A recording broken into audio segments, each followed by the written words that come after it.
What's cooking, Juventus fans? Welcome back to your old lady's favorite YouTube channel. While yesterday probably could have been more of a Bianca negative zone, really, if you want to talk about how the news really fell for Juventus yesterday, wasn't as hot, but we have some positive news, at least when it comes to the Mercado. Some of the different players Juventus are going after, what their strategy will look like, and a few resurfacing old names. Stick with us, we'll fill you in.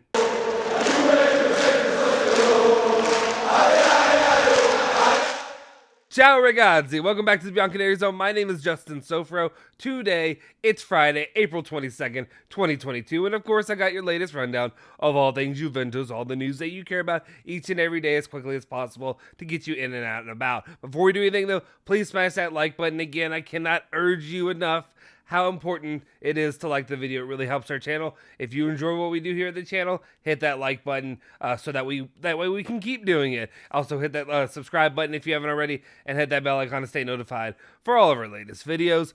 Now let's just jump into it, right? Let's just jump into it because we have a ton to go through. I'm seeing at least 17 graphics worth of topics. So here we go. Very much. Let's start off with some of the news that came down that we talked about on the live yesterday. If you haven't already, make sure you go check that out. But I'll talk about it here a little bit, more of an abbreviated sense. Di Marzio is reporting about Di Maria being a serious option for Juventus. He said that Juventus have initiated contacts with the entourage of Di Maria. Juventus are looking for a different profile to that of Dybala, a left-footed player to complete the trident with Vlahovic and Chiesa, and the first name is that of Di Maria. Juve's intention would be to sign a young player, but if the opportunity arises to finalize the purchase of an experienced player, it will be taken. That is why Juventus are looking at Di Maria, a free agent. He could accept a 1 to 2 year deal. Like I said, go back and watch the live that we did yesterday. I think it was a really good conversation that we all had, Davide, Alejandro, and myself, going over the different ideas of what could happen in the Mercado. Would you take Di Maria? With me, yeah, it's a yes for me. A lot of it also, though, has to depend on what is the strategy for Juventus. So if that knocks out a couple other players, does that mean you're getting a better midfielder alongside Di Maria? Or what does that mean in the long run? Does that take Raspadori out of the conversation? Then we'd have to look back a little bit, and it depends, is what you're giving up good is what you're gaining good enough for what you're losing as well. But I think Di Maria could be a really good option that Juventus could sign for, a year or 2 years. Really, it's gonna be, I would expect 2 years. I don't think anybody really will come in and just do a 1 year contract. I think a 2 year contract at the minimum is probably more what you're looking at. Let's continue on, though. We talk about another name, Di Marzio, who had, I don't know why I couldn't get his name out, but Di Marzio had some more topics to talk about. When I say some more, really, he reared his head once again talking about Juventus. He talks less and less about Juventus, but now when he does, I think he's more assured of what he's speaking. He's also talking about young players that Juventus are looking at, saying that Juventus are looking at David Neres. And then continue off of that, the Neres talk, we had Mirko Di Natale, who was saying that on Neres, Juve have inquired with Shakhtar several months ago. Now there are no new contacts with the Ukrainian club, no confirmation on a clause. Could this be an idea for June? Yes, but Zaniolo and Raspadori are the two most popular names right now. We talked about it a bit yesterday. Like I said, go back and watch it. He's a 25-year-old Brazilian winger, I think. To me, if the options were to stand, he doesn't do a lot for me. It doesn't do a lot to excite me. I'd rather use younger players that Juve has otherwise, or I'd go after a player like Di Maria instead. For what you're going to get out of it. And then, of course, to me, obviously, with me, Zaniolo, Raspadori would be leaps and bounds above this player as an option. If you're going to try to sell me, again, we're going to have to talk about what's going to come into this Mercado, what names are going to be utilized, who's coming in, because if we're getting a bunch of names and we're going to start getting like the Nereses of the world, that's not going to excite me as a Juventus fan. As a Juventus fan that is wanting or even hoping really to compete for the Scudetto, win a Scudetto next season, that's not going to do it. All right, let's continue on. Gazzetta dello Sport, they're talking about the replacement for Dybala, and more than likely, it could be Italian. So forget about Neres, forget about those names. Let's focus on the Italian name. And I'm not saying really forget about him, but I'm going to put that aside for now to talk about the Italian options. So we have here is that Raspadori from Gazzetta dello Sport is saying that Raspadori is the main target to replace Dybala, with Zaniolo being the alternative. Things could change based on Roma's demands. Obviously, let's actually go ahead and skip it to the next one because these are really both related. Then Di Marzio also went on yesterday and reported saying that for the moment, the track leading to Zaniolo is on standby for two reasons. First is the one that he is now playing a central striker in Mourinho's 3-5-2, and then the second is the economical reasons. Not that I put a lot into him switching positions the way he's playing right now. I think Zaniolo can switch right back over and he'd be fine. But what I think is right now it's the money. Obviously, Roma are asking for Big Z. They keep asking 50 to 70 million euros. I think the reasonable amount of money is probably somewhere between 35 and 40 to ask for Zaniolo if you want to get him. I think right now a lot of hype is building toward the Raspadori train that we're talking about. Raspadori is gaining a lot of interest and a lot of momentum with Juventus. He had some comments that we'll cover here in just a second about potentially playing for Juventus, and I think he's a little bit younger. Obviously, they're both very young players. I think he's a little bit younger. I could be wrong. I apologize if I am for some reason, but I believe that he's younger, as well as some of the things that he's doing. Not injury prone. He's got a lot of hustle, a lot of effort there. We saw him do it, obviously, in a throwaway match against Turkey, following the Azzurri's bailing out and not getting qualified for the World Cup. But I think Raspadori is one of those. To me, he's one of those pieces that could really excite me as a Juventus fan for the future. And I do think that Raspadori is a player that fits the profile of somebody who I would be comfortable saying is the heir to what Dybala is leaving at Juventus. It's actually not included in all this, so I'm going to talk about it right now because I feel like it. Paulo Dybala, there's some news or some reports out there. I don't know if it's Mirko Di Natale. Actually, I think it might have been Nico Schiera. But somebody reported basically saying that things are building, talks are ongoing with Inter and Dybala regarding Dybala potentially accepting a 7 million euro wage to play at Inter for I think it's 3 years or something like that. First off, and I know this take, and I'm not trying to come too heavy-handed with this take, because at the same time, Juventus made their moves and their decisions as well. They decided not to renew him. Everything fell the way it did, but Juventus at the same time made the decision not to renew Paulo Dybala. But Paulo Dybala was out there asking for 10 million euros per season, really trying to get to 12 from Juventus. And if he goes to Inter, as much as before where I would have said that I don't care if he goes to Inter, I don't care, you can go to Inter, it's fine. I understand it at this point because, Juventus are letting you walk and maybe you want to stay in Italy or whatever. If you go to Inter for 7 million euros per season, to me, your legacy, whatever that is, and I'm not saying obviously Paulo Dybala is not a Juve legend, but your legacy with the club is done. It's dead. Sorry. Bye. You killed that. I wouldn't have been as upset if he goes there for 10 million euros, but for 7 million euros, when you could have done that with Juventus or earlier back in October for more, honestly, they were offering 8. Absolutely ridiculous.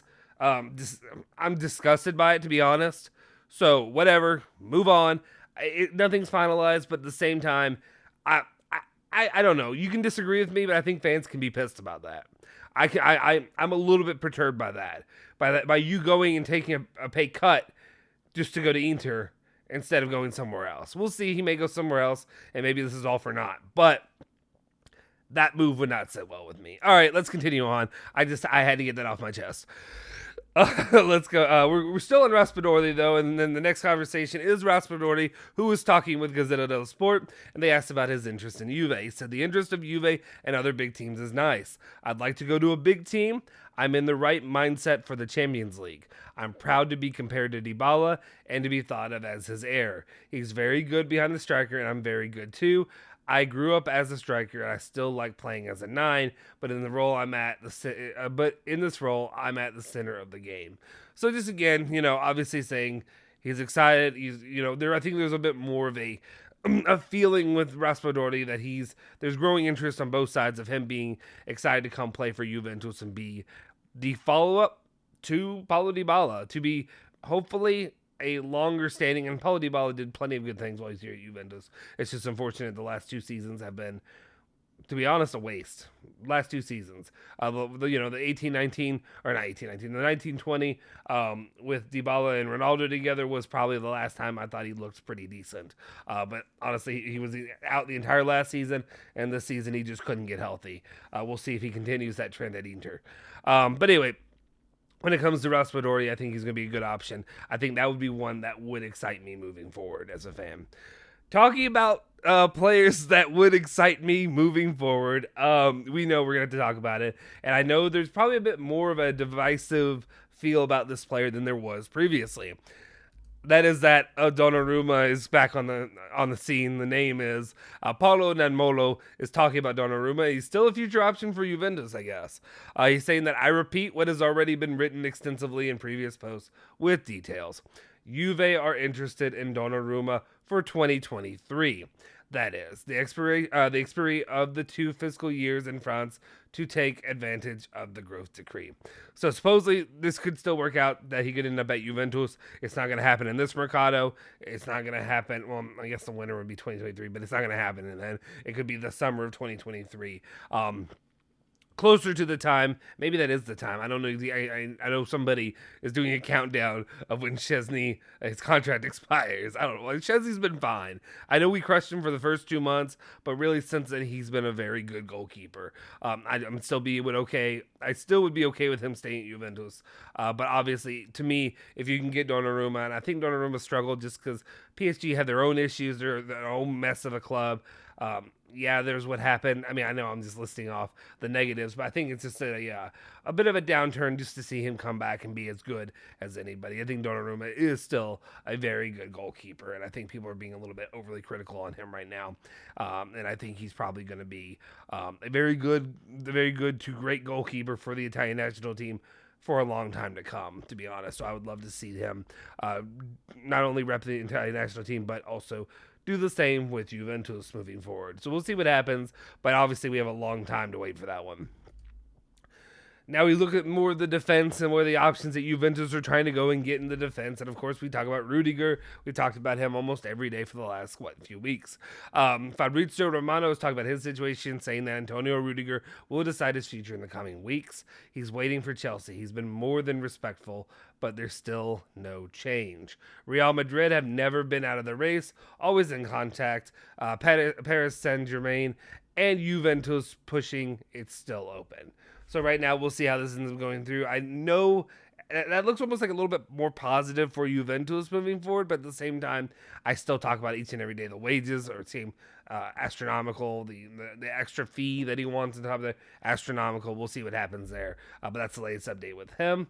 Let's continue on with the center back position with Gazzetta dello Sport still talking about him, though, saying that for now, Rudiger remains the main option to strengthen the back line, but Milinkovic is also a name to keep an eye on. So we're seeing that be repeated and reported out from multiple different sources now, that Rudiger is the top option. If they can get him, they will land him. If not, Milinkovic is the guy they go to from Fiorentina. To me, I would be more than happy to have Milinkovic, not as the first option, but that's not saying go all in on him, but I would be more than happy if he gets added to Juventus as well.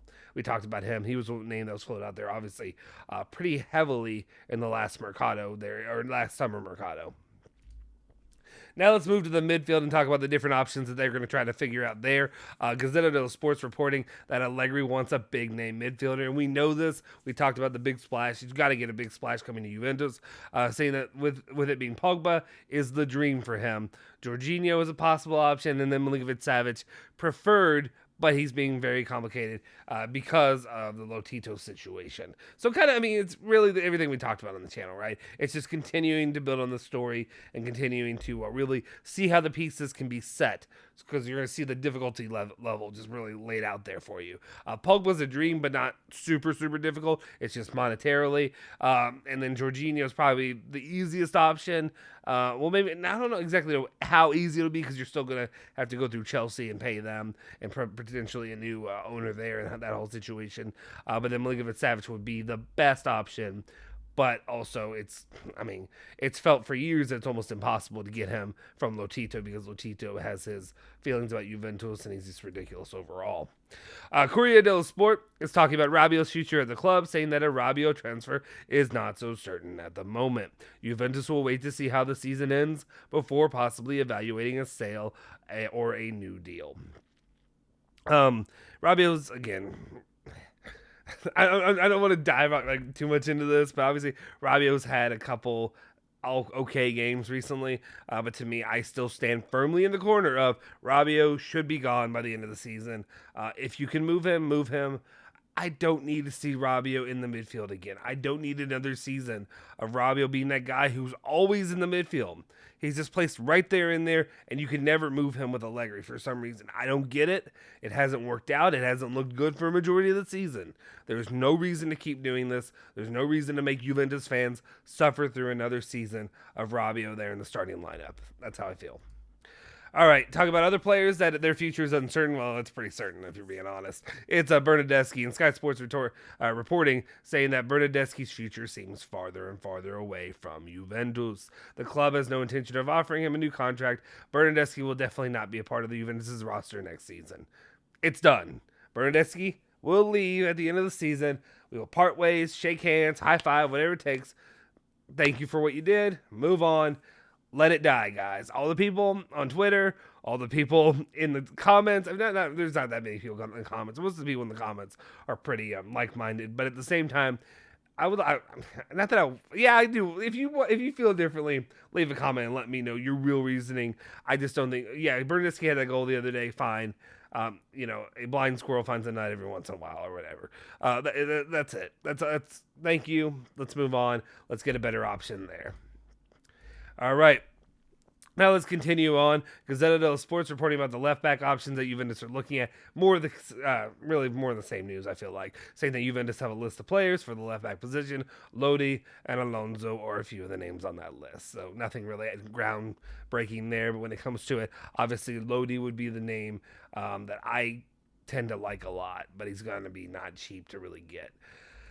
All right, DiMarzio's back with more reports over here talking about our own Giorgio Chiellini and its future, saying that Juventus would like to finalize the purchase of a central defender to replace the possible departure of Chiellini. More and more tempted by an experience in the MLS. A left back, Emerson Palmieri, is at the top of the wish list and the midfielder. So that's basically what you're looking at. At least three options that Juventus are going to want to try to buy in this Mercado, obviously, and then they're also going to want somebody to replace Dybala. So I'd say it's pretty feasible that Juventus are going to get at least four players in this Mercado, hopefully. We talked about the center back position, and it looks more and more likely. It kind of surprises me a little bit. We talked about it, Chiellini and his situation. I kind of am more surprised that he really wants to pursue coming to the U.S. to play in the MLS. I mean, it's fine. I'm an American. I'd love to see him playing here, but at the same time, I mean, do you really get anything out of it for your career? Like, is it just playing? Is it the experience of the United States? What is it? I would like to know that. I want to know what really is the allure of the MLS. Is it just you just don't want to stop playing? Maybe that's what I don't know. But at the same time, I think it'd be better for him just to move up and move into a management role with Juventus. And then Emerson Palmieri, it's funny because they reported basically the other day saying that Lyon are more and more the destination he wants to remain at.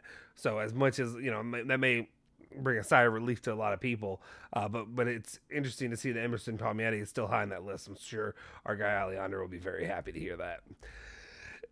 Let's continue on when it comes to renewals that we have out here. Romeo Agresti is basically just confirming that the optimism is there for all parties when it comes to De Giglio. He will more than likely receive a contract extension until 2025, and it's at an advanced stage, so it'll be happening sooner than later. He's the next puzzle piece, more than likely, that you will see fall there. All right, but some kind of bad news. Let's be honest, some bad news here, and that is about Alvaro Morata and his situation. Gazzetta dello Sport reports that talks between Atletico Madrid and Juventus for a possible Morata transfer are not going smoothly, and that's just the way they left it. They left it out there. It's a little bit ambiguous for me, if you will, just because when I hear that, what does that mean? Does that just mean it's going to be a little bit more difficult? Juventus are going to have to shell out a little bit more money, or does that mean that he's probably lost, and he's going to end up going back to Atletico Madrid and then to Arsenal. Again, this would be an unfortunate turn of events, because then that would mean, to me, it feels like Juventus would need to replace two attackers, not just the one. Two, not just the one. There we go. With Juventus really in the summer mercado, and that would just add another thing to the plate for them. And to me, at this point, I would not. Now, I would not choose to go down that route if we do not have to. It would be a massive mercado and a massive, flux of players coming in and going out, if that ends up happening. Also, I don't see the allure of going to Arsenal, right? Arsenal are they're always gonna want Juventus players, but they're not getting them for the most part. We'll see if this one is one that they end up snagging. Finally, though, and then reports is just Tuttosport just saying what we've been saying to you people. Allegri's not going anywhere. I understand you may not be happy with his performances. You may not be happy with the teams that he's putting together. You may not be happy with the play. You may be unhappy with the lack of an idea of. I mean, supposedly he wants a 4-3-3, right? But I haven't seen that really develop and come into fruition here this season. You may be unhappy with a lot of things, right? But as it stands, no matter if you're unhappy or not, Tuttosport says that no matter what the outcome of the season, Allegri's job will not be at risk. The club is convinced with their choice and doesn't want to change coach again. And I as regardless of the situation, the way that the season played out, and how big of a disappointment it could be, it could turn around a little bit if Juventus end up winning. If they end up winning the Coppa Italia, hopefully, still a tall task. And then if they also end up securing their spot in fourth place. If they don't secure their spot in fourth place, that's a whole nother conversation we're going to be having here on the channel. Because it could reignite a flame on the hot seat for Allegri, because I don't know how you can justify doing a lot of things or a lot of the actions that were made throughout the last year if Juventus are not making top four. So we'll see how that ends up playing out right now. What I would say is the good thing from this is that you get some continuity out of this whole thing. Juventus end up keeping Allegri. You get another season instead of another flux season where you have a whole new coach, whole new ideology, whole new, playing system, whatever have you, tactics, if you will. And then, you're having to learn a whole new coach's demeanor and everything with that. So this could be good. This should be good for the club. We'll see what happens. Hopefully the end of the season plays out in a optimistic way. We'll see though. All right, that'll do it for today's episode of the news. Let me know your thoughts in the comment section down below about all the topics you talked about. Are you excited about the idea of getting Big Z into the club? I'm kidding. I'm gonna keep pestering you guys with that one. Do you like the news that Donnarumma is back on the list? Potentially not for this year though, but for a year later, as well as the departures of potentially Rabiot, Bernardeschi, and the other players that Juventus, Chiellini, and then the other players that Juventus may be renewing or trying to get as well. Let me know your thoughts in the comment section down below. If you haven't already, please like the video, hit that subscribe button, hit that bell icon to stay notified for all of our latest videos. Also consider joining the member squad. You get it's cheaper than a cup of coffee that you get at Starbucks each and every day. It's once a month. You get access to all kinds of cool stuff, all kinds of different things that you get to do with what we do here on the channel. So definitely consider joining that. If you haven't already, you can join in and do that like Davide and people have done before. Also, make sure you hit that bell icon to stay notified for all of our latest videos. I think I said that already, but anyway, follow Bianconerizone at Bianconerizone, Twitter, Instagram, and Facebook. Follow me at Justin Sofro. I'll see you guys next time. Forza Juve, Forza Bianconeri.